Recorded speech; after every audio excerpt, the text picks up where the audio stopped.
Why you're broke, even with a good salary. Let me ask you something honest.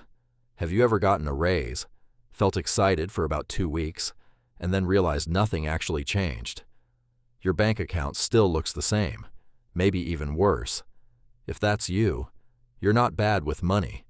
Your brain is working against you. And today, I'm going to show you exactly how.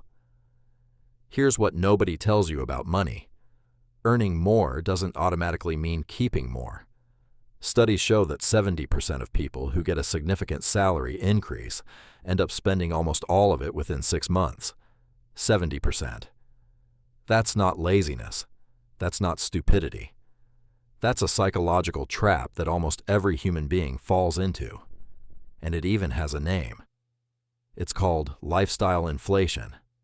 The moment your income goes up, your brain quietly resets what feels normal. That coffee you used to make at home?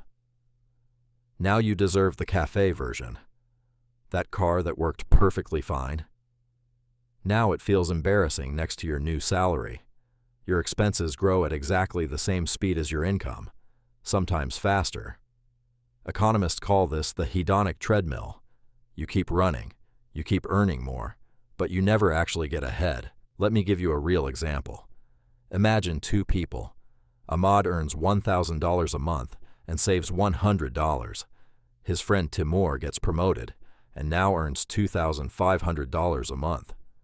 Timur moves to a better apartment, buys a car, starts eating out more. 6 months later, Timur is saving $80 a month, less than Ahmad. More salary, less savings. This is happening to millions of people right now. So what do you actually do about it? One rule: every time your income increases, save at least 50% of that increase before you touch it. If you get $500 more per month, put $250 away automatically on payday. You never see it, you never miss it, you never spend it. This one habit separates people who build wealth slowly and quietly from people who earn well their whole lives and retire with almost nothing. If this felt familiar, hit like because that's the first honest step. And subscribe because next week we're talking about why your brain is literally wired to make you spend money and how billion-dollar companies are exploiting that every single day. See you then.